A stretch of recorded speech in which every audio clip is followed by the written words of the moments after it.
നമസ്കാരം. ആദ്യ വാർത്ത ആരംഭിക്കുന്നു. വിശദമായ വാർത്തയിലേക്ക്. അയോധ്യ തർക്ക പരിഹാരത്തിന് മധ്യസ്ഥ ചർച്ച വേണോ എന്ന് സുപ്രീംകോടതി ഇന്ന് ഉത്തരവിടും.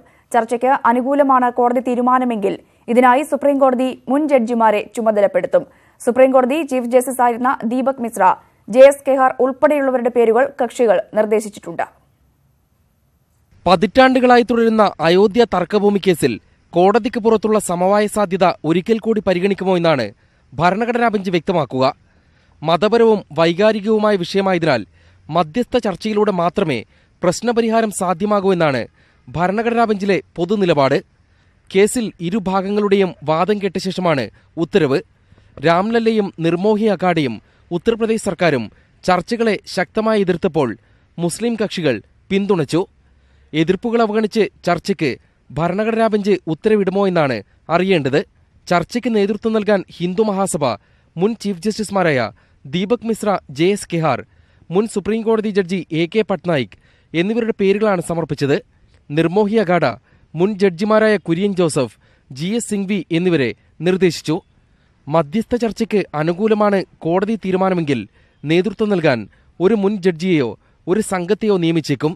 മധ്യസ്ഥ ചർച്ചയുടെ ഫലപ്രാപ്തിയെപ്പറ്റി ഭരണഘടനാ ബെഞ്ചിൽ അംഗമായ ജസ്റ്റിസ് DY ചന്ദ്രചൂഡ് സംശയം പ്രകടിപ്പിച്ചിരുന്നു. ന്യൂസ് 18 ഡൽഹി. ഇടം വലം സ്ഥാനാർത്ഥി നിർണയം.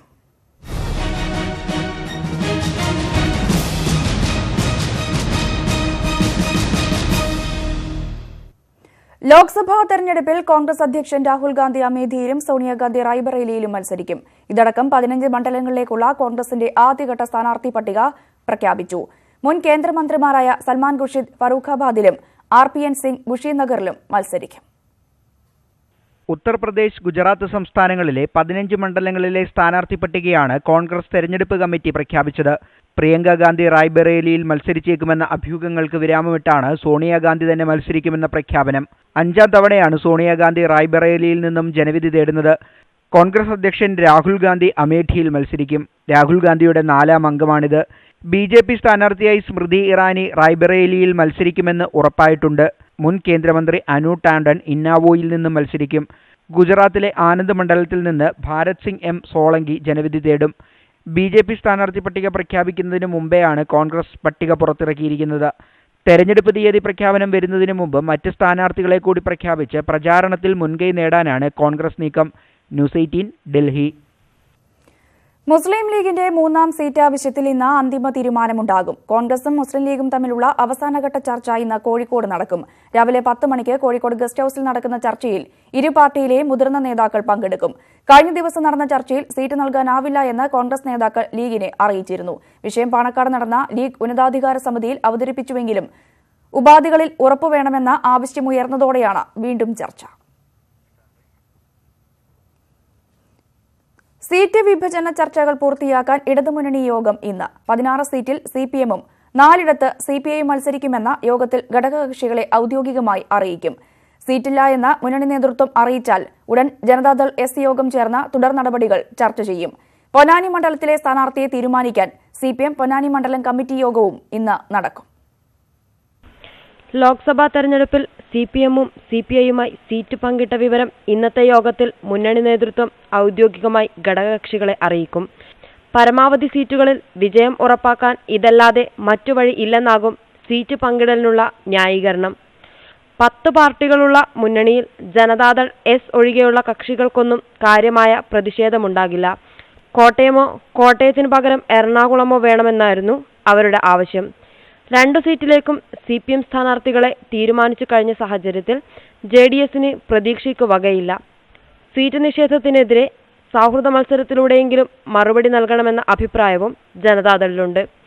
മന്ത്രി കൃഷ്ണൻകുട്ടിക്കെതിരെയുള്ള നീക്കമെന്ന നിലയിലും പാർട്ടിയിലെ ഒരു വിഭാഗം ഇതിനെ ഉപയോഗിക്കും. ഇടതുമുന്നണി യോഗത്തിനു ശേഷം ചേരുന്ന ജനതാദൾ ഭാരവാഹി യോഗം തുടർ നടപടികൾ ചർച്ച ചെയ്യും. പ്രതിഷേധം താൽക്കാലികമെന്നും ചർച്ചകളിലൂടെ സമവായം സാധ്യമാകുമെന്ന പ്രതീക്ഷയിലാണ് CPM. പൊന്നാനി ഒഴികെയുള്ള മണ്ഡലങ്ങളിൽ സ്ഥാനാർത്ഥികളെ തീരുമാനിച്ച CPM പൊന്നാനിയിലെ സ്ഥാനാർത്ഥിയെ കണ്ടെത്താൻ മണ്ഡലം കമ്മിറ്റിയെ ചുമതലപ്പെടുത്തി. മണ്ഡലം കമ്മിറ്റി സ്ഥാനാർത്ഥിയെ തീരുമാനിച്ച് സംസ്ഥാന നേതൃത്വത്തെ അറിയിക്കും. ശനിയാഴ്ചയാണ് CPM സ്ഥാനാർത്ഥി പ്രഖ്യാപനം. ഇപ്പോഴത്തെ സാഹചര്യത്തിൽ ആദ്യഘട്ട സ്ഥാനാർത്ഥി പട്ടികയിലും പൊന്നാനി ഒഴിച്ചിടാനാണ് സാധ്യത. CPI നിർവാഹക സമിതി യോഗവും ഇന്ന് ചേരുന്നുണ്ട്. കേന്ദ്ര നേതൃത്വം അംഗീകരിച്ച സ്ഥാനാർത്ഥി പട്ടിക CPI ഇന്ന് പ്രഖ്യാപിച്ചേക്കും. ന്യൂസ് 18 തിരുവനന്തപുരം. CPIക്ക് തിരുവനന്തപുരം സീറ്റ് നൽകിയതിനെതിരെ JDS കഴിഞ്ഞ പ്രാവശ്യത്തെ മോശം പ്രകടനത്തിന്റെ പശ്ചാത്തലത്തിൽ ഇക്കുറിയും സീറ്റും CPIക്ക് നൽകിയത് ധാർമ്മികമായി ശരിയല്ല എന്ന് ജോസ് തെറ്റിയിൽ പറഞ്ഞു. സീറ്റുകൾ CPMും CPIയും വീതിച്ചെടുത്ത നടപടി ദൂരവ്യാപക പ്രത്യാഘാതമുണ്ടാക്കുമെന്നും അദ്ദേഹം പറഞ്ഞു. തിരുവനന്തപുരം സീറ്റ് ഇക്കുറിയും CPIക്ക് നൽകിയതിനെതിരെയാണ് JDSന്റെ വിമർശനം. കഴിഞ്ഞ തവണ CPI 3ാം സ്ഥാനത്തായ സീറ്റ് CPIക്ക് വീണ്ടും നൽകിയത് ധാർമ്മികമായി ശരിയല്ലെന്ന് ജോസ് തെറ്റയിൽ പറഞ്ഞു. CPI ഉൾക്കൊള്ളുന്ന CPIയുടെ സ്ഥാനാർത്ഥി തിരുവനന്തപുരത്തെ 3ാം കക്ഷിയാണ്. ഇടതുപക്ഷ ജനാധിപത്യ മുന്നണിക്ക് ഈ അടുത്ത കാലത്തെങ്ങാനും ഒരിക്കൽ പോലും സംഭവിക്കാൻ പാടില്ലാത്തതും സംഭവിച്ചിട്ടില്ലാത്തതുമായ സ്ഥിതിയിലേക്ക് വന്ന തിരുവനന്തപുരം സീറ്റ് വീണ്ടും CPIക്ക് പോകുന്നു എന്നുള്ളത് കൊണ്ടാണ് അത് വന്നിട്ടുള്ളത്. ആ സിറ്റുവേഷനിലൊരു സീറ്റ് വീണ്ടും അവർക്ക് കൊടുക്കുന്നത് തന്ത്രപരമായി ശരിയായിരിക്കില്ല. തെരഞ്ഞെടുപ്പിൽ 20 സീറ്റും CPMും CPIയും മാത്രം പങ്കിട്ടത് ദൂരവ്യാപക പ്രത്യാഘാതമുണ്ടാക്കുമെന്നും ജോസ് തെറ്റയിൽ പറഞ്ഞു. ഞങ്ങളത് ആ കാര്യത്തിൽ ഉറച്ചു തന്നെ നിൽക്കുകയാണ്. അതിനെക്കുറിച്ച് പറയാനുള്ളത് പോയി കമ്മ്യൂണിസ്റ്റ് കക്ഷികൾ മാത്രം 20 സീറ്റുകൾ വിഭജിച്ചെടുത്താൽ ഒരു ദൂരവ്യാപകമായ പ്രത്യാഘാതം ജനങ്ങളിൽ നിന്നുണ്ടാവും എന്നാണ് ഞങ്ങൾ വിലയിരുത്തുന്നത്. എന്താ കാരണം എന്ന് വെച്ചാൽ ഇപ്പോൾ കമ്മ്യൂണിസ്റ്റ് പാർട്ടികൾ മാത്രമല്ല കേരളത്തിൽ ഇടതുപക്ഷ ജനാധിപത്യം മുന്നണി ജയിപ്പിക്കുന്നത്. സീറ്റ് നേടിയെടുക്കുന്നതിൽ JDS നേതൃത്വത്തിന് വീഴ്ചയുണ്ടായോ എന്ന് ഇപ്പോൾ പറയാനാകില്ല. K. കൃഷ്ണൻകുട്ടി ദൃഢമായ നിലപാട് സ്വീകരിക്കുമെന്നാണ് പ്രതീക്ഷ. പ്രതിസന്ധി ഘട്ടങ്ങളിൽ ഇടതുമുന്നണിക്കൊപ്പം ഉറച്ചുനിന്ന JDSന് എന്തുകൊണ്ടും സീറ്റ് ലഭിക്കാൻ മറ്റേത് ഘടകകക്ഷികളെക്കാളും യോഗ്യതയുണ്ടെന്നും അദ്ദേഹം പറഞ്ഞു. കഴിഞ്ഞ തെരഞ്ഞെടുപ്പിൽ JDS മത്സരിച്ച കോട്ടയം സീറ്റ് CPM തിരിച്ചെടുത്ത സാഹചര്യത്തിൽ കൂടിയാണ് ജോസ് തെറ്റേലിന്റെ വിമർശനം. ക്യാമറമാൻ ശ്യാംലാലിനൊപ്പം SS ശരൺ, ന്യൂസ് 18 കൊച്ചി. ഹാഫിസ് സയ്യിദിന്റെ ജമാഅത്ത് ഉദ്വയുടെ ലാഹോറിലെ ആസ്ഥാന മന്ദിരം പാകിസ്ഥാൻ സീൽ ചെയ്തു. വെള്ളിയാഴ്ചകളിലെ ജുമാ നമസ്കാരത്തിന് ശേഷം പ്രസംഗം നടത്തരുത് എന്ന് ഹാഫിസ് സയ്യിദിനോട് നിർദ്ദേശിച്ചതായി ആഭ്യന്തര വകുപ്പ് ഉദ്യോഗസ്ഥർ അറിയിച്ചു. ജമാഅത്ത് ഉദ്വയുടെയും അതിന്റെ ജീവകാരുണ്യ വിഭാഗത്തിന്റെയും പാകിസ്ഥാനിൽ നിരോധിച്ചതിന് പിന്നാലെയാണ് നടപടി. തീവ്രവാദത്തിനെതിരായ നടപടികൾ ശക്തിപ്പെടുത്തുന്നതിന്റെ ഭാഗമായാണ് പുതിയ നീക്കമെന്ന് പാകിസ്ഥാൻ പറയുന്നു. ലാഹോറിലെ ജമാഅത്തുദ്ദഅവയുടെ കേന്ദ്രവും അതിനോട് ചേർന്നുള്ള മതപാഠശാലകളും ആശുപത്രികളും സർക്കാർ ഏറ്റെടുത്തു. ജുമാ നമസ്കാര ശേഷം പ്രസംഗിക്കുന്നതിന് ഹാഫിസ് സയ്യിദിന് വിലക്കേർപ്പെടുത്തി. മതപരമായ പ്രസംഗം നടത്താൻ അനുവദിക്കണമെന്ന സയ്യിദിന്റെ അഭ്യർത്ഥന സർക്കാർ നിരാകരിച്ചതായി റിപ്പോർട്ടുണ്ട്. 2 ദിവസം മുൻപാണ് ജമാഅത്തുദ്ദഅവയെയും അതിന്റെ ജീവകാരുണ്യ സംഘടനയായ ഫലാഹെ ഇൻസാനിയത്ത് ഫൗണ്ടേഷനെയും പാകിസ്ഥാൻ നിരോധിച്ചത്. പുൽവാമ ഭീകരാക്രമണത്തിനു പിന്നിൽ പാക് തീവ്രവാദ സംഘടനയാണെന്ന് തെളിഞ്ഞതിനെ തുടർന്ന് തീവ്രവാദത്തിനെതിരെ നടപടി സ്വീകരിക്കണമെന്ന സമ്മർദ്ദം പാകിസ്ഥാനുമേൽ ശക്തമായിരുന്നു. മുംബൈ ഭീകരാക്രമണത്തിന്റെ മുഖ്യ സൂത്രധാരനായ ഹാഫിസ് സയ്യിദിനെതിരായ നടപടികൾ ഇതിന്റെ പശ്ചാത്തലത്തിലാണ്. News desk, news 18. വയനാട് ഏറ്റുമുട്ടലിൽ പോലീസ് വാദം പൊളിയുന്നു. മാവോയിസ്റ്റുകൾ ആരെയും ബന്ദിയാക്കിയില്ല എന്ന റിസോർട്ട് മാനേജറുടെ വെളിപ്പെടുത്തൽ. ജീവനക്കാരെ ഭീഷണിപ്പെടുത്തിയില്ല എന്നും ആദ്യം വെടിവെച്ചത് പോലീസെന്നും വെളിപ്പെടുത്തലിലുണ്ട്. റിസോർട്ട് മാനേജറുടെ ശബ്ദരേഖ ന്യൂസ് 18 ലഭിച്ചു. എനിക്ക് കുറച്ച് കിട്ടിയ ഇൻഫർമേഷൻ എന്താ വെച്ചാൽ അവർ മാന്യമായിട്ടാണ് പെരുമാറിയത്. അവരൊരു കുഴപ്പങ്ങളും ഉണ്ടാക്കിയിട്ടില്ല എന്നുള്ള രീതിയിലാണ് ഞാൻ അറിഞ്ഞത്. ബാക്കിയൊന്നും എനിക്ക് അറിയാൻ കിട്ടിയിട്ടില്ല. അവർക്ക് പൈസ അവര് വാങ്ങിയിട്ടുണ്ടല്ലോ, അത് ശരി തന്നെയല്ലേ? അത് ശരിയാണ്. പൈസ അവര് ഭീഷണിപ്പെടുത്തിയാണോ വാങ്ങിച്ചത്? അല്ല, മാന്യമായ രീതിയിൽ തന്നെയാണെന്നാണ് ഞാൻ കേട്ടത്. അവര് മാന്യമായി. നിങ്ങൾ അവിടുന്ന് തന്നെയാണോ പിന്നെ പോലീസിലേക്ക് വിളിച്ചു പറഞ്ഞത്? ഇപ്പൊ അതായത് അവിടുന്ന് എല്ലാരും പറയുന്നത് നമ്മളാരും അങ്ങനെ ഒരു കാര്യം ഞാൻ ചോദിക്കട്ടെ. അപ്പൊ നമ്മളെ മുന്നിൽ ഒരാള് കൊണ്ട് നിൽക്കുമ്പോ നമ്മള് ജീവനാണോ പേടിക്കുക, അതോ നമ്മള് വേറെ എന്തെങ്കിലും ആണോ ചെയ്യാൻ നിൽക്കുക? നമ്മളെ ജീവൻ രക്ഷിക്കാനല്ലേ നോക്കുള്ളൂ. നമ്മൾ ആരെങ്കിലും മനഃപൂർവ്വം അവരെ പിടിപ്പിക്കാൻ നോക്കില്ലല്ലോ. അപ്പൊ നിങ്ങൾ അവിടുന്ന് ആരും വിളിച്ചു പറഞ്ഞിട്ടില്ലേ? അങ്ങനെ ഇല്ലാന്നാണ് കിട്ടിയ അറിവ്. അങ്ങനെ ആരും അവിടുന്ന് ചെയ്യില്ല, കാരണം എല്ലാരും പേടിച്ചിരിക്കുകയാണ്. അവിടെ ബന്ദിയാക്കി എന്ന് പറയുന്നത് ശരിയാണോ? അങ്ങനെ അവിടെ വന്ന താമസക്കാരെ ആരെങ്കിലും? ഇല്ല, അത് തീർത്തും തെറ്റായ കാര്യമാണ്. അങ്ങനെ ഉണ്ടായിട്ടില്ല. ഇല്ല. മുമ്പ് അങ്ങനെ വന്നിട്ടുണ്ടോ? ഇല്ല, ആദ്യമായിട്ടാണത്. കൂടുതൽ വിവരങ്ങളുമായി എസ് വിനേഷ് കുമാർ ചേരുന്നു. വിനേഷ്, എന്തായാലും ഇപ്പോൾ റിസോർട്ട് മാനേജറുടെ ശബ്ദ സന്ദേശമാണ് പുറത്തു വന്നിരിക്കുന്നത്. ആരെയും ബന്ദിയാക്കിയില്ല എന്ന് അദ്ദേഹം പറയുന്നതിൽ ഇതിൽ നിന്ന് തന്നെ വ്യക്തമാണ്. മറ്റെന്തൊക്കെ കാര്യങ്ങളാണ് അദ്ദേഹം വ്യക്തമാക്കുന്നത്? രഞ്ജിനി, പോലീസ് ഇതുവരെ പറഞ്ഞ എല്ലാ വാദങ്ങളും പൂർണ്ണമായും പൊളിയുകയാണ് ഇവിടെ. കാരണം ഇവർ വിവരം അറിയിച്ചതിന്റെ അടിസ്ഥാനത്തിലാണ് തങ്ങൾ റിസോർട്ടിലെത്തുകയും മാവോയിസ്റ്റുകളുമായി ഏറ്റുമുട്ടലുണ്ടായി. മണിക്കൂറുകളോളം ഈ ഏറ്റുമുട്ടൽ തുടർന്നു എന്നാണ് പോലീസിന്റെ അവകാശവാദം. എന്നാൽ അതെല്ലാം തന്നെ ഇവിടെ പൊളിയുകയാണ്. കാരണം മാവോയിസ്റ്റുകൾ ആരെയും ബന്ദിയാക്കിയിട്ടില്ലെന്ന ഇവിടുത്തെ റിസോർട്ട് മാനേജർ തന്നെ വെളിപ്പെടുത്തുന്നുണ്ട്. ഒപ്പം തന്നെ മാവോയിസ്റ്റുകൾ മാന്യമായ രീതിയിൽ തന്നെയാണ് തങ്ങളോട് ഇടപെട്ടതെന്നും പക്ഷെ പണവും ഭക്ഷണവും ആവശ്യപ്പെടുകയും ചെയ്തു. തങ്ങൾ പണം നൽകുകയും ചെയ്തു. ഇതിനിടയിൽ ആരാണ് പോലീസിനെ വിവരം അറിയിച്ചെന്ന് തങ്ങൾക്ക് അറിയില്ലെന്ന് തന്നെയാണ് ലക്കിടി ഉപവൻ റിസോർട്ടിലെ മാനേജർ പറയുന്നത്. അതുപോലെ തന്നെ പണത്തിന് വേണ്ടി ഭീഷണിപ്പെടുത്തി എന്നാണ് പോലീസിന്റെ വാദം. എന്നാൽ ഇതും ശരിയല്ല. പണത്തിന് വേണ്ടി ഭീഷണിപ്പെടുത്തിയിട്ടില്ല എന്നും പറയുന്നുണ്ട്. പണവും ഭക്ഷണവും മാത്രമാണ് ആവശ്യപ്പെട്ടിരിക്കുന്നതെന്ന് ഉൾപ്പെടെയുള്ള കാര്യങ്ങളാണ് പറയുന്നത്. നമുക്കറിയാം, ഏറ്റവും വിവാദമായ വെടിവെപ്പായിരുന്നു നിലമ്പൂരിൽ നടന്നത്. ഇവിടെ ഇവരുടെ മരണവുമായി ബന്ധപ്പെട്ടുകൊണ്ട് ഏകപക്ഷീയമായി വെടിവെച്ച് കൊല്ലുകയായിരുന്നു. ഏറ്റുമുട്ടൽ നടന്നിട്ടില്ല എന്നുള്ള രീതിയിലുള്ള കാര്യങ്ങളും പുറത്തു വന്നിരുന്നു. ഇതുമായി ബന്ധപ്പെട്ടുള്ള അന്വേഷണവും നടക്കുന്നുണ്ട്. ഇതിനിടയിലാണ് ഇപ്പോൾ വയനാട്ടിൽ നടന്നിരിക്കുന്നതും ഇത്തരത്തിലൊരു ആക്രമണമാണോ എന്നുള്ള സംശയം ഇവിടെ ബലപ്പെടുകയാണ്. റിസോർട്ട് മാനേജർ രഞ്ജിത്ത് ഇക്കാര്യം തുറന്നു തന്നെ സമ്മതിക്കുന്നുണ്ട്. കാരണം മാവോയിസ്റ്റുകൾ മുമ്പ് ഇങ്ങനെ വന്നിട്ടില്ല. പക്ഷേ ആദ്യമായാണ് വരുന്നതെങ്കിൽ പോലും അവിടെ ഉണ്ടായിരുന്ന ജീവനക്കാരോട് വളരെ നല്ല രീതിയിൽ തന്നെയുള്ള ഒരു പെരുമാറ്റമായിരുന്നു എന്നാണ് പറയുന്നത്. പക്ഷേ ഇന്നലെ പോലീസ് പറയുന്നത് ഇതൊന്നും തന്നെയല്ല. കാരണം ഇവർ വന്ന് റിസോർട്ട് വളയുകയും അല്ലെങ്കിൽ റിസോർട്ടിലുള്ള അതിഥികളെ ഉൾപ്പെടെ ബന്ദിയാക്കി വിലപേശുകയായിരുന്നു, പണം ആവശ്യപ്പെടുകയായിരുന്നു എന്നാണ് പോലീസ് പറയുന്നത്. എന്നാൽ ഈ വാദങ്ങളെല്ലാം തന്നെ പൊളിയുകയാണ് മാനേജറുടെ വെളിപ്പെടുത്തലിലൂടെ. രഞ്ജിനി, വിനേഷ്, ഒപ്പം തന്നെ എന്തായാലും ഈ റിസോർട്ട് മാനേജർ പറഞ്ഞു വെക്കുന്നുണ്ടല്ലോ, റിസോർട്ടിൽ നിന്ന് ആരും പോലീസിനെ വിളിച്ചിട്ടില്ല എന്ന്. അത് എത്രത്തോളമുണ്ട്? ഒപ്പം തന്നെ പോലീസിന്റെ എല്ലാ തരത്തിലുള്ള വാദങ്ങളും പൊളിയുന്നതല്ലേ ഇത്തരത്തിലുള്ള വെളിപ്പെടുത്തലിലൂടെ? തീർച്ചയായും രഞ്ജിനി, ജീവനക്കാരും തന്നെ പോലീസിനെ വിളിച്ചിട്ടില്ല. അത് മാനേജർ തുറന്നു പറയുന്നുണ്ട്. കാരണം തങ്ങൾക്ക് ജീവനെ പേടിയുണ്ട്. ഇങ്ങനെ ഒരു സന്ദർഭത്തിൽ പണമുണ്ടെങ്കിൽ അത് കൊടുത്ത് നമ്മൾ ഒഴിവാകുകയാണ് ചെയ്യേണ്ടത്. അല്ലാതെ പോലീസിനെ വിളിച്ച് അവിടെ ഒരു പ്രശ്നം ഉണ്ടാക്കാൻ എന്തായാലും ഞങ്ങൾ തയ്യാറാവില്ല. അത് മറ്റേതെങ്കിലും രീതിയിലായിരിക്കാം പോലീസ് വിവരം അറിഞ്ഞിട്ടുണ്ടാവുക എന്നാണ് ഈ ജീവനക്കാരൻ പറയുന്നത്. ഒരു പക്ഷേ അദ്ദേഹം പറയുന്നത് ശരിയാവാം. കാരണം ഈ സംഘത്തെ ഒരു പോലീസ് ദിവസങ്ങളായി അല്ലെങ്കിൽ മാസങ്ങളായി ഫോളോ ചെയ്തുകൊണ്ടിരിക്കുന്ന ഒരു അവസ്ഥയുണ്ട്. ഈ അടിവാരത്തും അതുപോലെ തന്നെ ലക്കിടിയിലും പല ഭാഗങ്ങളിലുമായി ഈ കണ്ണപ്പഞ്ചിറ ഭാഗങ്ങളിലെല്ലാം പലപ്പോഴായി ഇത്തരത്തിലുള്ള സംഘങ്ങൾ പ്രത്യക്ഷപ്പെടുന്നുണ്ട്. അരിയും മറ്റു ആവശ്യ സാധനങ്ങളും ശേഖരിച്ചവർ കാട്ടിലേക്ക് മടങ്ങുകയാണ് ചെയ്യുന്നത്. അത്തരത്തിൽ അവരെ ഫോളോ ചെയ്ത പോലീസ് വേണമെങ്കിൽ റിസോർട്ടിൽ വെച്ച് വെടിവെച്ചതാകാം, അല്ലെങ്കിൽ അത്തരത്തിലൊരു ഏറ്റുമുട്ടൽ അവിടെ ഉണ്ടാവാം എന്നും പറയപ്പെടുന്നുണ്ട്. പക്ഷെ അങ്ങനെ ഒരു ഏറ്റുമുട്ടൽ നടന്നതായുള്ള യാതൊന്നും പറയുന്നില്ല. കാരണം തണ്ടർബോൾട്ട് വരികയും നമുക്കറിയാം, ആ സ്ഥലത്തിന്റെ ഭൂമിശാസ്ത്രപരമായി ആ റിസോർട്ടിനകത്ത് കയറിയാൽ പിന്നെ രക്ഷപ്പെടണമെങ്കിൽ ദേശീയപാത വഴി മാത്രമേ കടന്നു പോകാൻ കഴിയുള്ളൂ. ബാക്ക് വശത്ത് വലിയ കുന്നാണ്. ആ കുന്ന് കയറി പോവുക എന്നുള്ളത് അസാധ്യമാണ്. 2 ഭാഗവും അങ്ങനത്തെ 3 ഭാഗങ്ങളിലൂടെയും ഇങ്ങനെ കയറിപ്പോകാൻ കഴിയില്ല. കഴിയുന്നത് മുൻഭാഗത്തൂടെ ഗേറ്റ് വഴി മാത്രമേ അകത്ത് കയറിയാൽ പോകാൻ കഴിയുള്ളൂ. കാരണം ഭൂമിശാസ്ത്രപരമായി ഇത് അങ്ങനെയാണ് ഈ റിസോർട്ട് നിർമ്മിച്ചിരിക്കുന്നത്.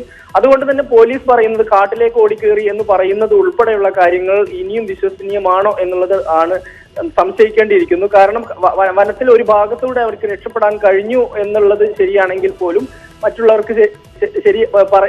രക്ഷപ്പെടാൻ കഴിഞ്ഞു എന്നുള്ളത് ശരിയാണെങ്കിൽ പോലും പോലീസിന്റെ പല കാര്യങ്ങളും സംശയാസ്പദമാണ്. അത് തന്നെയാണ്. ശരി, വയനാട് ഏറ്റുമുട്ടലിൽ പോലീസ് വാദം പൊളിയുന്നു. മാവോയിസ്റ്റുകൾ ആരെയും ബന്ദിയാക്കിയില്ല എന്ന റിസോർട്ട് മാനേജറുടെ വെളിപ്പെടുത്തൽ ന്യൂസ് 18 വിശദാംശങ്ങളാണ് എസ് വിനേഷ് കുമാർ നൽകിയത്. വയനാട് ലക്കിടിയിൽ പോലീസുമായി ഉണ്ടായ ഏറ്റുമുട്ടലിൽ കൊല്ലപ്പെട്ട മാവോയിസ്റ്റ് നേതാവ് CP ജലീലിന്റെ പോസ്റ്റ്മോർട്ടം ഇന്ന് നടക്കും. കോഴിക്കോട് മെഡിക്കൽ കോളേജിലാണ് പോസ്റ്റ്മോർട്ടം നടപടികൾ. ഇന്നലെ വൈകുന്നേരമാണ് മൃതദേഹം മെഡിക്കൽ കോളേജിൽ എത്തിച്ചത്. സാങ്കേതിക കാരണങ്ങളാൽ പോസ്റ്റ്മോർട്ടം ഇന്നത്തേക്ക് മാറ്റിവെക്കുന്നതായി പോലീസ് അറിയിക്കുകയായിരുന്നു. ഫോറൻസിക് വിഭാഗം മേധാവി ഡോക്ടർ പ്രസന്നന്റെ നേതൃത്വത്തിലാവും പോസ്റ്റ്മോർട്ടം. അതിനുശേഷം മൃതദേഹം ബന്ധുക്കൾക്ക് വിട്ടു നൽകും. മലപ്പുറം പാണ്ടിക്കാട്ടെ വീട്ടുവളപ്പിലാണ് സംസ്കാരം നടക്കുക. ജലീലിന്റെ മരണത്തെ തുടർന്ന് മാവോയിസ്റ്റുകൾ ആക്രമണം നടത്തിയേക്കാമെന്ന റിപ്പോർട്ടിനെ തുടർന്ന് മലബാർ മേഖലയിൽ സുരക്ഷാ സംവിധാനം ശക്തമാക്കിയിട്ടുണ്ട്. ലോകമെമ്പാടുമുള്ള വനിതകൾക്കായി ഒരു ദിനം, അന്താരാഷ്ട്ര വനിതാ ദിനമാണ് ഇന്ന്. സ്ത്രീകളോടുള്ള വിവേചനവും അതിക്രമങ്ങളും അവസാനിപ്പിക്കുക എന്നതാണ് വനിതാ ദിനാചരണത്തിന്റെ മുഖ്യ ലക്ഷ്യങ്ങളിലൊന്ന്. സമത്വം, മെച്ചപ്പെട്ട സമൂഹത്തെ കെട്ടിപ്പടുക്കൂ, പുതുമയ്ക്കായി മാറ്റം എന്നതാണ് ഇത്തവണത്തെ ആശയം. പല രാജ്യങ്ങളിലും കുറഞ്ഞ വേതനത്തിലും മോശപ്പെട്ട തൊഴിൽ ചുറ്റുപാടിലും ജീവിക്കേണ്ടി വന്ന സ്ത്രീകളുടെ കരളുറപ്പിന്റെ അനുസ്മരണമാണ് അന്താരാഷ്ട്ര വനിതാ ദിനമെന്ന ആശയത്തിന് പാതയൊരുക്കിയത്. ചില സ്വപ്നങ്ങൾ സഫലമാകാതെ നമ്മോടൊപ്പം മണ്ണോട് ചേരും. ചിലത് അപ്രതീക്ഷിതമായി സാക്ഷാത്കരിക്കപ്പെടും. ഈ വനിതാ ദിനത്തിൽ കേരളത്തിന്റെ പഠന മുത്തശ്ശിക്കുണ്ട് പറയാനും പങ്കുവെക്കാനും അഭിമാനമുള്ള ഒരു കഥ. 98-കാരി കാർത്യായനി മുത്തശ്ശിയെ നമുക്കെല്ലാം ഇന്നറിയാം. പഠിക്കാനുള്ള ആഗ്രഹത്തിന് അതിരുകളില്ലെന്ന് തെളിയിച്ച തുല്യതാ പരീക്ഷയിൽ 1ാം റാങ്ക് നേടിയ മുത്തശ്ശി. പക്ഷേ പഠനം നിഷേധിക്കപ്പെട്ട പാവപ്പെട്ടവന്റെ ബാല്യം ഈ അമ്മയ്ക്കുമുണ്ടായിരുന്നു. കുടിപ്പള്ളിക്കുടത്തിൽ ആശാനായിരുന്നിട്ടും അച്ഛനിൽ നിന്നും അക്ഷരമറിയാതെ പോയ ഒരു പെൺബാല്യം. 5-8 പെൺപിള്ളേരായിരുന്നു ഞങ്ങള്. അപ്പം പിന്നെ ആര് പഠിപ്പിക്കാന്? ഞങ്ങളുടെ അച്ഛൻ പോയി ജോലി എടുത്താൽ അന്നൊക്കെ 4 ഏക്കറവാണ്. 4 ഏക്കറ കിട്ടിയ 6-7 പാത്രത്തി പിന്നെ അരി വാങ്ങിച്ചുകൊണ്ട് വന്ന് കഞ്ഞി വെച്ചാൽ ഓരോ തവി തരും. ഞങ്ങൾക്ക് എന്താ ആവാന്? അപ്പം ഞങ്ങൾ പോകത്തില്ല ഉള്ളി. അച്ഛൻ കൃഷ്ണപിള്ള 6 പെൺമക്കളുടെ വയർ നിറക്കാനായി പണമുള്ളവന്റെ മക്കളെ വിദ്യ പഠിപ്പിക്കാൻ ഇറങ്ങിയപ്പോൾ 1/2 കിലോ മരച്ചീനിയെങ്കിലും അന്നത്തിനായി കണ്ടെത്താൻ 6 കുഞ്ഞുങ്ങളും അമ്പലപ്പറമ്പുകളിൽ മാറി മാറി പണിയെടുത്തു. പടിവാതിലിന് മുന്നിലൂടെ സ്കൂളിലേക്ക് കടന്നുപോകുന്ന കൂട്ടുകാരെ കണ്ട് കാർത്യായനി കണ്ണീർ വാർത്തു. ഒരുപാട് വിഷമം തോന്നിയിട്ടുണ്ട്. ഓരോരുത്തർ പള്ളിക്കുടിച്ച് പോയി വരുമ്പം ബുക്ക് കൊണ്ട് 4 മണിക്കൊക്കെ വരുമ്പം നമുക്ക് ഭയങ്കര വിഷമം തോന്നിയിട്ടുണ്ട്. വീട്ടിൽ വന്നാൽ ഇരുന്നങ്ങ് കരി.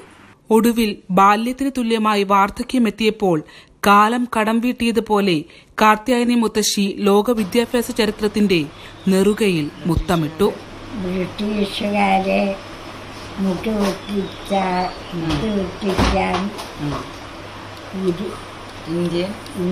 ഇന്ത്യൻ ജനതയോട്. പാഠം 4. അതിരില്ലാത്ത വെള്ളത്തിന് എതിരുണ്ടോ? ശരിയാണ്, അതിരുകളില്ലാത്ത സ്വപ്നത്തിന് എതിരുണ്ടാവില്ലെന്ന ഈ 98-കാരുടെ ജീവിതം നമ്മളെ പഠിപ്പിക്കുന്നു. ക്യാമറമാൻ പ്രശാന്ത് മംഗൽശ്ശേരിക്കൊപ്പം ഹരിപ്പാട് മുട്ടത്തു നിന്നും ശരണ്യ സ്നേഹജൻ, ന്യൂസ് 18. മഹാപ്രളയത്തിന്റെ നടുവിൽ നിന്നും എന്നെ തോൽപ്പിക്കാനാവില്ല എന്ന് പ്രഖ്യാപിച്ച തൃശൂരിലെ പങ്കജാക്ഷി. തകർന്നടഞ്ഞ വീട്ടിലിരുന്ന് അങ്ങനെ പറഞ്ഞ പങ്കജാക്ഷിയുടെ ജീവിതം എവിടെയെത്തി? ഈ വനിതാ ദിനത്തിൽ ന്യൂസ് 18 അന്വേഷിക്കുകയാണ്. തോൽക്കില്ല, ഒരു സമയത്ത് എനിക്ക് വാശിയായി കഴിഞ്ഞു. മനസ്സിലായ? കാരണം ചെട്ടിക്കപ്പലിൻ്റെ ദൈവം തന്നെ കാര്യങ്ങളും ഉണ്ടാ. അപ്പം നമ്മൾ തോറ്റാൽ എന്തെല്ലാം നാശനഷ്ടങ്ങൾ നമ്മൾക്ക് വരും. നമ്മുടെ മനസ്സ് തകർന്ന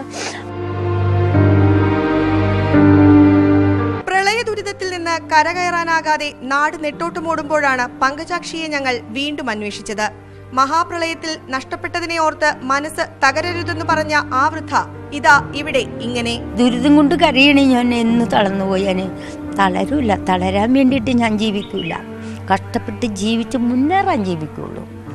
തളരുകയാണെങ്കിൽ ഞാൻ കയറെടുക്കണ്ടേ? ഇന്നത്തെ കർഷകരുടെ മാതിരി ഞാൻ എടുക്കൂല. പൊന്നുമോളെ, എൻ്റെ മരണകാലം വരെ എങ്ങനെ നരയിച്ച് ചാവണം അതേവരെ ഞാൻ കിടക്കും.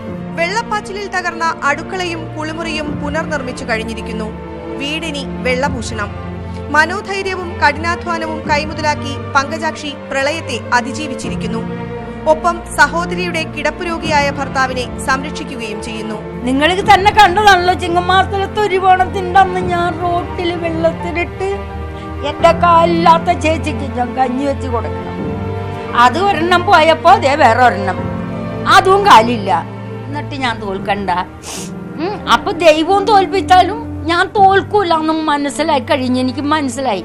ചെറുപ്രായത്തിൽ ഭർത്താവ് നഷ്ടപ്പെട്ടപ്പോൾ തനിച്ചായ പങ്കജാക്ഷി അന്നു മുതൽ പല ജോലികൾ ചെയ്താണ് ജീവിക്കുന്നത്. ജീവിതത്തിൽ ഒറ്റയ്ക്ക് പൊരുതുന്നതിനെ പറ്റി പങ്കജാക്ഷി പറയുന്നു. കൈയിടോരുണ്ടെങ്കിൽ എനിക്ക് ജീവിക്കാന്ന് നല്ലതെന്റെ ഇടമാണ് വായലെന്നാക്കും ഞാൻ. അതിലും പ്രളയമല്ല, ഇനി ഇതിലും വലിയ പ്രളയം വന്നാൽ ഇനി അത് തോൽക്കാനുമില്ല. പ്രളയം തകർത്ത ജീവിതത്തെ തിരിച്ചുപിടിച്ച് പങ്കജാക്ഷി മുന്നോട്ടു പോവുകയാണ്. അതിജീവനത്തിന്റെയും ദൃഢനിശ്ചയത്തിന്റെയും മുഖമായ ഈ അമ്മ പരിപാവനമായ സ്നേഹത്തെ കൂടിയാണ് ഓർമ്മപ്പെടുത്തുന്നത്. അഥവാ ഈ വനിതാ ദിനത്തിലെ യഥാർത്ഥ മാതൃകയാവുകയാണ് ഈ അമ്മ. ക്യാമറമാൻ ബിപിൻ മുരളിക്കൊപ്പം കൊടുങ്ങല്ലൂരിൽ നിന്ന് സുവി വിശ്വനാഥൻ, ന്യൂസ് 18. ലോക വനിതാ ദിനത്തോടനുബന്ധിച്ച് കൊച്ചിയിൽ വനിതകളുടെ കൂട്ടായ്മ സംഘടിപ്പിച്ച സംസ്ഥാന വനിതാ കമ്മീഷൻ. വനിതാ കമ്മീഷൻ അധ്യക്ഷ NC ജോസഫൈൻ ഉദ്ഘാടനം ചെയ്ത സംഗമത്തിൽ വിവിധ മേഖലകളിൽ മികവ് തെളിയിച്ചവരെ ആദരിച്ചു. 96-ാം വയസ്സിൽ സാക്ഷരതാ പരീക്ഷയിൽ ഒന്നാമതെത്തിയ കാർത്തിയായനിയമ്മ. മത്സ്യബന്ധനത്തിനുള്ള ലൈസൻസ് ആദ്യമായി കരസ്ഥമാക്കിയ രേഖ കാർത്തികേയൻ, സൈബർ ആക്രമണത്തെ അതിജീവിച്ച ശോഭ തുടങ്ങിയവരെയാണ് ആദരിച്ചത്. 75 വയസ്സിന് മുകളിൽ പ്രായമുള്ള 50 പേരെയും പ്രത്യേകം ആദരിച്ചു. ധീരവനിതയാണ്. ഇതിനെ പ്രതിനിധീകരിച്ച് 2018 ഏഷ്യൻ പവർ ലിഫ്റ്റിംഗ് ചാമ്പ്യൻഷിപ്പിൽ വിജയിയായ മിടുക്കിയാണ്. കൊളംബിയയിൽ വെച്ച് നടന്ന ഇന്ത്യ ശ്രീലങ്ക കരാട്ടെ ഓപ്പൺ ചാമ്പ്യൻഷിപ്പിൽ സ്വർണ്ണ മെഡൽ ജേതാവ് നിധിയിലേക്ക് സംഭാവന നൽകുകയും ചെയ്തു. സ്ഥാനാർത്ഥി പട്ടികയിൽ സ്ത്രീകളെ അവഗണിച്ച് മുന്നണികൾ. 33% വനിതാ സംവരണത്തിനായി വാദിക്കുന്ന പ്രധാന രാഷ്ട്രീയ പാർട്ടികളുടെ സ്ഥാനാർത്ഥി പരിഗണനാ പട്ടികയിലുള്ളത് 2-3 സ്ത്രീകൾ മാത്രം. സ്ത്രീ ശാക്തീകരണത്തിനായി വനിതാ മതിൽ തീർത്ത ഇടതുമുന്നണിയും 2 സീറ്റിൽ മാത്രമാണ് സ്ത്രീകളെ പരിഗണിക്കുന്നത്. ഇടതുമുന്നണിയുടെ സ്ഥാനാർത്ഥി പട്ടിക ഏറെക്കുറെ പൂർത്തിയായി. 20 സ്ഥാനാർത്ഥികളിൽ സ്ത്രീകൾ 2 പേർ മാത്രം. പ്രാതിനിധ്യം 10%. CPIയുടെ 4 സ്ഥാനാർത്ഥികളിൽ പേരിന് പോലും ഒരു സ്ത്രീയില്ല. ശബരിമല സ്ത്രീ പ്രവേശന വിവാദത്തിൽ വനിതാ മതിൽ പടുത്തുയർത്തുകയും സ്ത്രീ ശാക്തീകരണവും നവോത്ഥാനവും മുഖ്യ ചർച്ചയാക്കുകയും ചെയ്ത ഇടതുമുന്നണിയും കാര്യത്തോടടുത്തപ്പോൾ സ്ത്രീകളെ കൈവിട്ടു. ഇതുവരെയുള്ള സൂചന വെച്ച് UDFലും അത്ഭുതമൊന്നും സംഭവിക്കാനില്ല. പരമാവധി 2 സീറ്റിലാകും സ്ത്രീ പങ്കാളിത്തം. മുന്നണിയിലെ 2ാം കക്ഷിയായ മുസ്ലിം ലീഗ് സ്ത്രീകളെ മത്സരിപ്പിക്കുന്ന കാര്യം ചിന്തിച്ചിട്ടു പോലുമില്ല. BJPയിലെ അവസ്ഥയും ഒട്ടും വ്യത്യസ്തമാകാൻ വഴിയില്ല. ഇപ്പോൾ ഭരിക്കുന്ന സർക്കാർ തന്നെയും ഒരുപക്ഷെ ഇത്രത്തോളം ചർച്ചകൾക്ക് നേതൃത്വം നൽകുകയും നവോത്ഥാനവുമായി ബന്ധപ്പെട്ട് സ്ത്രീ ആശയങ്ങളെക്കുറിച്ചിട്ട് പരസ്യമായി പൊതുമണ്ഡലങ്ങൾ സംസാരിക്കുകയും ഒക്കെ ചെയ്തിട്ടും അവരുടെ ഒരു സ്ഥാനാർത്ഥി പട്ടികയിൽ വെറും 2 സ്ത്രീകൾ മാത്രമായി ചുരുങ്ങിപ്പോകുന്ന സാഹചര്യം എങ്ങനെ ഉണ്ടാകുന്നു? ഇതിനെയാണ് ആത്മവിമർശനത്തോടെ കാണേണ്ടത്. ഇതാണ് പരിശോധിക്കേണ്ടത്. രാഷ്ട്രീയ പാർട്ടികളുടെ പ്രഖ്യാപിത നിലപാടുകളിലെ കാപട്യത്തിന്റെ തെളിവ് കൂടിയാണ് സ്ഥാനാർത്ഥി പട്ടിക. പേരിന് 1-2 പേർക്ക് അവസരം നൽകുന്നതിനപ്പുറം സ്ത്രീ പ്രാതിനിധ്യത്തിന് ഒരു പാർട്ടിയും തയ്യാറല്ല. പാർലമെന്റിലും നിയമസഭകളിലും 3-1 സ്ത്രീ പ്രാതിനിധ്യം ഉറപ്പാക്കുന്ന വനിതാ സംവരണ ബില്ലിനോട് യോജിക്കുന്ന നിലപാടാണ് ഇടത് വലത് മുന്നണികൾക്കും BJPക്കുമുള്ളത്. എല്ലാ പ്രധാന പാർട്ടികളും അനുകൂലിക്കുമ്പോഴും 15 വർഷത്തെ കാത്തിരിപ്പിനൊടുവിൽ രാജ്യസഭ കടന്ന ബിൽ ലോക്സഭ കടക്കാതിരുന്നതിന്റെ കാരണവും ഇതേ കാപട്യമാണ്. വനിതാ സംവരണം നടപ്പായാൽ 3-1 സീറ്റിൽ സ്ത്രീകൾ വരും. അങ്ങനെയെങ്കിൽ കേരളത്തിൽ ഓരോ പാർട്ടിയും 6-7 സ്ത്രീകൾക്ക് സീറ്റ് നൽകേണ്ടി വരും. സ്ത്രീ പ്രാതിനിധ്യത്തിൽ സ്വന്തം പാർട്ടിയുടെ ആത്മാർത്ഥത തെളിയിക്കാനായി ഉറക്കെ വാദിക്കുന്നവരാണ് കേരളത്തിലെ പ്രധാന പാർട്ടികളെല്ലാം. ഇതിൽ തരുമെങ്കിലും ആത്മാർത്ഥതയുണ്ടായിരുന്നെങ്കിൽ സ്വന്തം സ്ഥാനാർത്ഥി പട്ടികയിൽ നിന്ന് സ്ത്രീകളെ ഇത്തരത്തിൽ ആട്ടിയകറ്റില്ലായിരുന്നു. R Kiran Babu, political bureau, news 18. Thiruvananthapuram Nedumangad പ്രായപൂർത്തിയാകാത്ത പെൺകുട്ടിയെ പീഡിപ്പിച്ച കേസിൽ ഒളിവിൽ പോയ ഇമാം ഷഫീഖ് ഖാസിമി അറസ്റ്റിൽ. തമിഴ്നാട് മധുരയിലെ ലോഡ്ജിൽ നിന്നാണ് ഖാസിമിയെ പിടികൂടിയത്. 1 മാസമായി ഒളിവിൽ കഴിഞ്ഞിരുന്ന ഇയാളുടെ മൊബൈൽ ഫോൺ കേന്ദ്രീകരിച്ചു നടത്തിയ അന്വേഷണത്തിലാണ് ഒളിവിൽ കഴിഞ്ഞ ഇടം കണ്ടെത്തിയത്. പ്രായപൂർത്തിയാകാത്ത സ്കൂൾ വിദ്യാർത്ഥിനിയെ പീഡിപ്പിച്ച കേസിൽ പോക്സോ പ്രകാരം കേസെടുത്തതിന് പിന്നാലെയാണ് ഇമാം ഷഫീഖ് ഖാസിമി ഒളിവിൽ പോയത്. 1 മാസത്തോളമായി ഒളിവിൽ കഴിയുന്ന ഖാസിമിയെ കണ്ടെത്താൻ പോലീസ് ലുക്കൌട്ട് നോട്ടീസ് പുറത്തിറക്കിയിരുന്നു. ഇമാമിനെ ഒളിവിൽ തുടരാൻ പോലീസ് സഹായിക്കുന്നുവെന്ന ആക്ഷേപത്തിനിടെയാണ് അറസ്റ്റ്. ടെലിഫോൺ രേഖകളുടെ അടിസ്ഥാനത്തിൽ ഒളിസങ്കേതം പോലീസ് കണ്ടെത്തി. മധുര നഗരത്തിന് പുറത്ത് ചെറിയ ലോഡ്ജിലായിരുന്നു താമസം. കേരളത്തിൽ നിന്ന് ഖാസിമിക്ക് സഹായങ്ങൾ ചെയ്തു കൊടുത്ത ബന്ധു ഷാനവാസിന്റെ മൊബൈൽ ഫോൺ പോലീസ് പിടിച്ചെടുത്തതോടെയാണ് ഒളിസങ്കേതത്തെക്കുറിച്ച് അറിവ് ലഭിച്ചത്. ഒളിവിൽ പോകാൻ ഉപയോഗിച്ച കാറും പോലീസ് ലോഡ്ജിന് മുന്നിൽ നിന്ന് കണ്ടെത്തി. ഒളിവിൽ കഴിയവേ നിരപരാധിയാണെന്ന ശബ്ദ സന്ദേശം ഖാസിമി യൂട്യൂബിലൂടെ പുറത്തുവിട്ടിരുന്നു. ഇതിന് പിന്നാലെയാണ് ജില്ലാ പോലീസ് മേധാവിയുടെ നേതൃത്വത്തിൽ പ്രത്യേക സംഘം രൂപീകരിച്ച് അന്വേഷണം ഊർജിതമാക്കിയത്. നെടുമങ്ങാട് DYSP D അശോകന്റെ നേതൃത്വത്തിലുള്ള സംഘമാണ് പ്രതിയെ പിടികൂടിയത്. വനത്തിനുള്ളിൽ കാറിൽ പെൺകുട്ടിയെ പീഡിപ്പിക്കാൻ ശ്രമിക്കുന്നത് തൊഴിലുറപ്പ് പദ്ധതിയിൽപ്പെട്ട സ്ത്രീകളുടെ ശ്രദ്ധയിൽപ്പെടുകയായിരുന്നു. ഇവരുടെ മൊഴിയുടെ അടിസ്ഥാനത്തിലായിരുന്നു തുടക്കത്തിൽ പോലീസ് നടപടി. ന്യൂസ് 18 തിരുവനന്തപുരം.